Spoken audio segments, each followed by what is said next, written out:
भाऊ नमस्कार. नमस्कार. राष्ट्रवादी शरदचंद्र पवार या पक्षाची उद्या शिवस्वराज्य यात्रेची सुरुवात जुन्नर तालुक्यामधून होते. कशा प्रकारची तयारी आहे? तयारी आज युवक काँग्रेस राष्ट्रवादी युवक काँग्रेसचे आज पदाधिकारी या ठिकाणी सर्व जमलेले आहेत. त्याच पद्धतीने आज उद्याच्या या जे नियोजन आहे ते नियोजन या ठिकाणी करणार आहेत सर्वजण मिळून.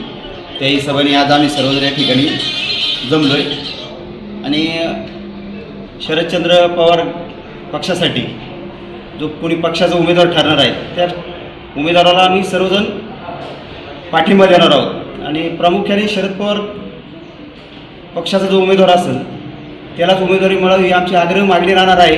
परंतु तरीही महाविकास आघाडीचा जो उमेदवार ठरेल त्याबरोबर आम्ही सर्वजण असणार आहोत. पण प्रामुख्याने आमची मागणी ही शरदचंद्र पवार गटाचाच किंवा पक्षाचाच उमेदवार असावा अशी आमची मागणी राहणार आहोत. विघ्नरचे अध्यक्ष सत्यशील शेरकर सुद्धा तुमच्या पक्षाच्या संपर्कात असल्याचं समजते.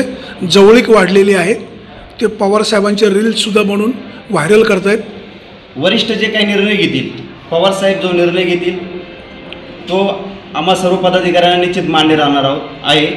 निश्चितच तुतारीला उमेदवारी मिळावी ही तालुक्याची मागणी राहील, पदाधिकाऱ्यांची मागणी राहील.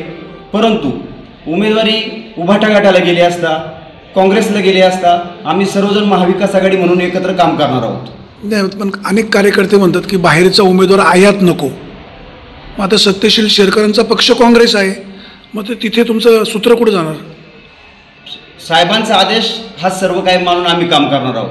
मग आता तुमचे विद्यमान तालुक्याचे आमदार अतुल बेनके हे सुद्धा पवारसाहेबांच्या संपर्कात असल्याची चर्चा होत होती.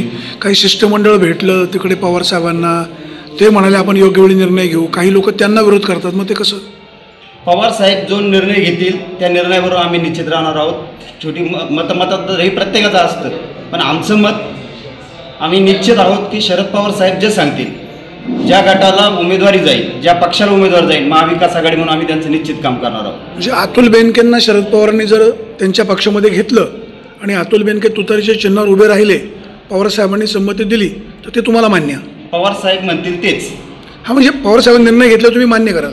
पवार साहेबांनी सांगितलं हा माणूस आपला उमेदवार आहे, तो कोणीही असो त्याचं काम आम्ही 100% करणार आहोत. आता तुमच्या पक्षाकडे इच्छुकांची संख्या पण खूप आहे. तालुका अध्यक्ष आहेत, नंतर तुमचे अनंतराव चौगुले आहे, मोहित डामाले आहे, ते दुसरे अंकुश आंबले आहेत, शरद लेंडे आहेत, आता सत्यशील शेरकर यांचं पण नाव पुढे येतं आहे. जो उमेदवार असेल तो शेवटी शरद पवार साहेब देणार आहेत, तोच असणार आणि त्याचंच काम आम्ही सर्वजण करणार आहोत. उमेदवारी आघाडीला मिळावी का शरदचंद्र पवार पक्षाला मिळावी? शरदचंद्र पवार पक्षाला मिळाली तर निश्चितच चांगलं आहे. दावा तर सर्वांचा आहेच आहे. परंतु महाविकास आघाडी म्हणून जो कोणी उमेदवार असेल त्याचं आम्ही निश्चितपणे काम करणार आहोत. शरदचंद्र पवार या पक्षाकडे सध्याची इच्छुकांची संख्या पाहता कणखर उमेदवार कोण? शरद पवारच कणखर उमेदवार आहेत आणि शरद पवार साहेब म्हणूनच उमेदवारी आम्ही पाहणार आणि मतदान करणार आणि कामही त्यांचंच करणार आहोत. म्हणजे मोहित डामालेंना उमेदवारी मिळेल तरी चालेल? जो कोणी असेल तो, कुठल्याही प्रकारचा आमचा एका माणसाला आम्ही हात लावणार नाही की हा उमेदवार असावा.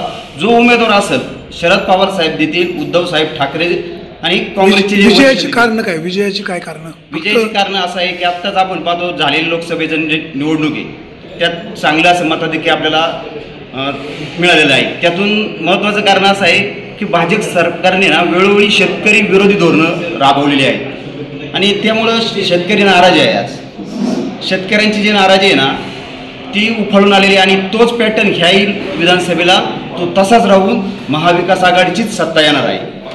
आता तुम्ही मागे जुन्नरचे आमदार अतुल बेनके यांना भेटायला गेले होते, त्यावेळेस तुम्ही असं म्हणाले होते की लोकसभेला कोल्हेंचं काम केलं, विधानसभेला बेनकेंचं काम करणार नाही. आणि साहेब विषय असा होता का त्यावेळेस आमची चेअरमन निवड झाली होती आणि सोसायटीच्या याच्यात आम्ही सर्वजण एकत्र लढलो होतो आणि नवीन चेअरमनचा सन्मान त्या ठिकाणी आमदार साहेबांच्या हस्ते होणार होता आणि त्यावेळेस तिथे आमच्या बाकीची गावची मंडळी होती आणि त्यांच्याकडे त्यांना कामही मागायची होती. मग आपण त्यांना अगेन्स्ट करणं योग्य वाटलं नव्हतं. मी हे नाही म्हणलं का त्यांचंच काम करीन नाव घेऊन, मी फक्त हे सांगितलं तेव्हा निश्चित विचार करू.